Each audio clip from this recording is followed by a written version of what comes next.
From the moment the girl was born, the caretaker had been part of the home. She wasn't a relative, but everyone in the family treated her like one. She was gentle, patient, and someone who never raised her voice, no matter how stressful the day was. When the girl was still learning to walk, it was the caretaker who held her small hands and guided her steps across the living room floor. When she spoke her first words, the caretaker was standing right there, clapping proudly as if she were her own child. The bond started early, and it only grew with time. The girl's parents were kind people, but life kept them busy. They worked long hours and often came home tired, sometimes missing moments they wished they could be part of. Because of this, the caretaker became the one who saw the girl's everyday life. She noticed the little things: when the girl was hungry, when she was upset, when she needed a hug, or when she just needed someone to listen without judgment. She prepared the meals the girl loved, braided her hair in the morning, and walked her to school with a smile even on days she wasn't feeling well herself.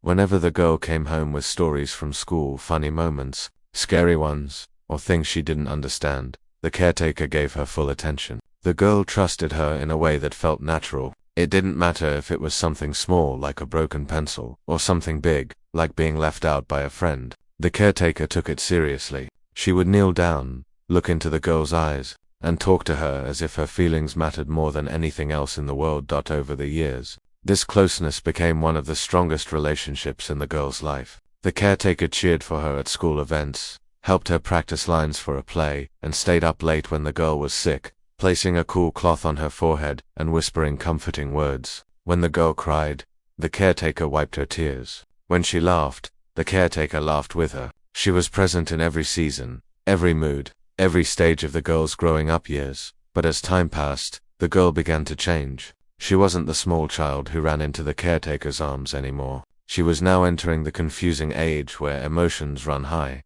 even over the smallest things. The girl's world was getting bigger, filled with new influences, new friends, and new ideas. Sometimes she listened more to what others said than what she felt herself. Sometimes she wanted more independence and didn't want to be treated like a little kid.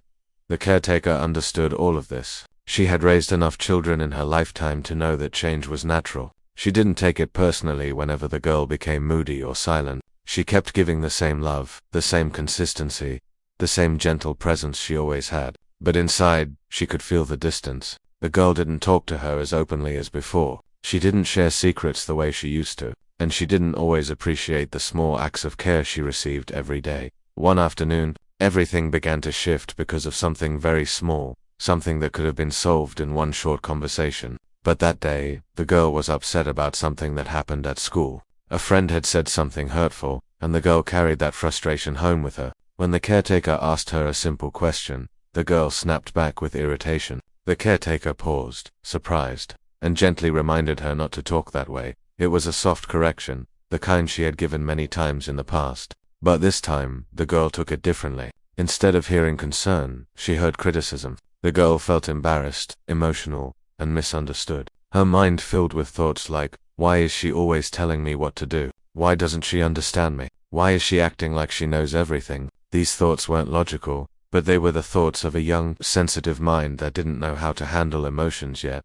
The caretaker didn't even know what storm she had triggered. She continued with her day, unaware that the girl was sitting in her room replaying the moment again and again, making it bigger than it actually was. The girl's emotions convinced her that the caretaker no longer respected her, or worse, didn't care about her feelings anymore. None of that was true, but in her emotional state, that is what she believed. Later that evening, the girl overheard part of a conversation between the caretaker and another staff member. The caretaker was talking about how the girl seemed stressed and how she wished she could help her more. But because the girl only heard a few lines out of context, she misunderstood the whole thing. She thought the caretaker was complaining about her, saying she was difficult or disrespectful. The girl felt wounded, even though the caretaker hadn't said anything negative at all. Instead of asking for the truth or giving herself time to calm down, the girl carried that misunderstanding straight to her parents. When they returned home that night, tired from work and not fully aware of the details, the girl told them what she thought she heard. Her emotions exaggerated everything: the tone, the words, the meaning. Her parents were shocked and confused. They trusted the caretaker, but they also believed their daughter. The girl's parents called the caretaker to the living room. The caretaker walked in with a polite smile, unaware that anything was wrong. but the moment she saw their serious expressions, her heart sank. She wondered what mistakes she had made. When they told her what the girl had said, the caretaker's face fell. She tried to explain, but she didn't know where to begin because she hadn't done anything wrong. The girl stood there, arms crossed, stubbornly protecting her misunderstanding. The caretaker looked at the girl with hurt in her eyes. This was the child she had raised, the child she had loved like her own, and now she was being accused of something she didn't do. She wanted to say more, but the parents had already made up their minds. They didn't want conflict. They didn't want risk. They asked her to leave quietly, just to avoid further problems. The caretaker nodded slowly. She didn't argue. She didn't beg. She simply accepted their decision, because she respected the family too much to fight. She walked to her small room and packed her few belongings, clothes, a book, a framed drawing the girl had made years ago. She picked it up and held it against her chest for a moment. Her hands trembled as she closed the suitcase. When she stepped out of the house for the last time, the air felt heavy. The girl watched from the hallway, unsure about the strange feeling growing inside her chest, something like guilt mixed with confusion. She didn't expect things to go this far. She thought her parents would just talk to the caretaker, not ask her to leave. But now it was too late. The caretaker didn't look back as she walked down the driveway. She held her tears until she reached the end of the street, where no one could see her. Back inside the house, the silence felt different. Something warm had left. Something important, something the girl had relied on without realizing it, was gone. She didn't know it yet, but this one misunderstanding was about to change everything in her life. The house felt strangely quiet the next morning. It wasn't the peaceful kind of quiet people enjoy. It was the kind that made the girl feel like something important was missing. She woke up expecting to hear the soft knock on her door, followed by the caretaker's usual gentle voice telling her it was time for school. But that knock never came. The hallway was still, and the kitchen didn't smell like the usual breakfast she had eaten for years. It took her a moment to remember what had happened the night before. The memory sank slowly into her stomach like a heavy stone. Her parents were already awake, both sitting silently at the dining table. They looked tired, as if they had spent half the night thinking about the decision they had made. The girl sat down without saying anything. She didn't know what to feel yet. Her mother placed some toast in front of her, not the warm, perfectly cooked breakfast she was used to, but a quick one.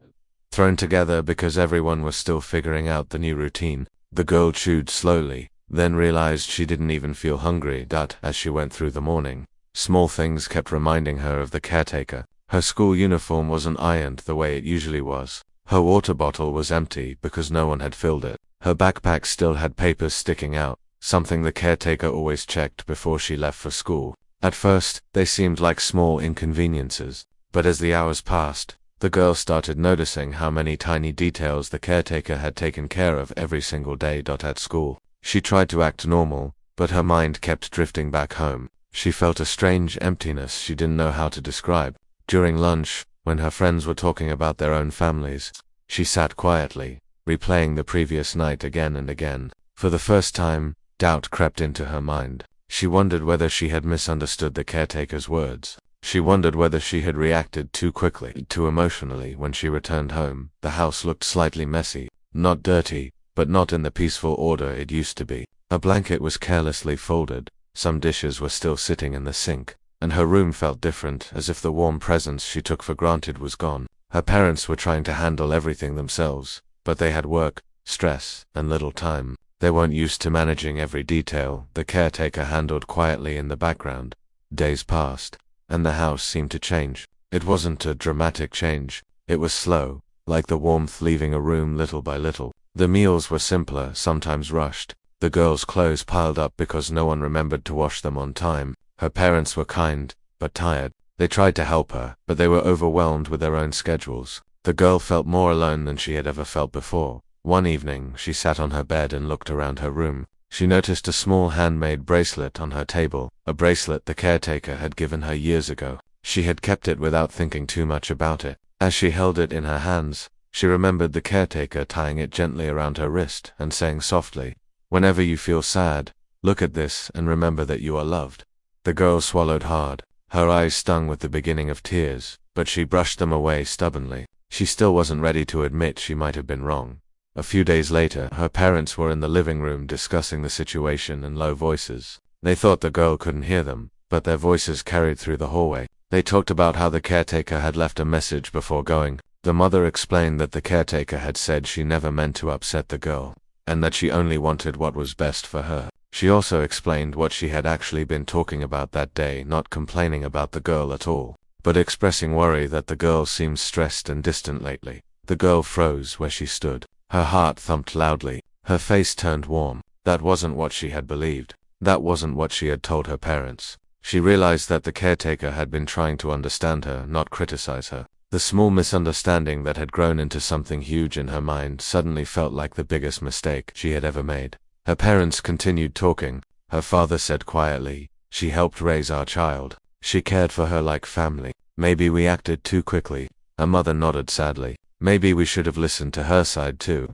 Hearing her parents regret their decision struck the girl deeply. She walked back to her room, closed the door, and finally let the tears fall. She cried into her pillow, not the loud kind of crying, but the quiet, heavy kind that comes when someone realizes they hurt someone they never meant to hurt. She remembered how the caretaker always smiled when she entered the room, how she listened carefully, how she put the girl first even on days she was tired herself. The guilt started to grow stronger each passing day. She tried to distract herself with schoolwork, but nothing helped. She felt restless and uneasy. She wanted to talk to the caretaker. She wanted to explain that she had misunderstood. She wanted to apologize, but she didn't know where to find her. She didn't know if the caretaker would even want to talk to her again. One weekend, the girl finally gathered the courage to ask her parents if they had the caretaker's phone number. Her mother nodded and handed her the small piece of paper where it was written. The girl sat on the edge of her bed, staring at the number for a long time. She rehearsed what she would say, but every version felt too small for the mistake she'd made.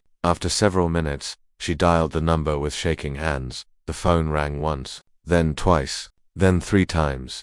No answer. She called again, still nothing. Her chest tightened, and she felt a panic she had never felt before. She wondered whether the caretaker was angry or hurt so much that she didn't want to speak to her. The thought made her feel sick. Later that day, her father received a message from an old friend who knew the caretaker. The message said she had moved to another city to take a new job. The girl felt the world around her blur for a moment. She had missed her chance. The caretaker was gone, far away, building a new life to heal from the pain she had never deserved. That night, the girl sat at her desk with a blank sheet of paper. She stared at it for a long time before finally writing. She wrote about the misunderstanding. She wrote about her mistake. She wrote about how much the caretaker meant to her and how lost she felt without her. She wrote slowly, choosing every word carefully, wanting to make sure her feelings were clear. She folded the letter gently, placed it in an envelope, and gave it to her parents, asking them to help send it. Weeks passed before a reply came. The envelope was thin, carrying only one short letter inside. The girl opened it with trembling hands. The caretaker's handwriting was calm and warm, just like she remembered. The letter said she forgave the girl. She understood that young people make mistakes and that misunderstandings happen. She was not angry, not even for a moment.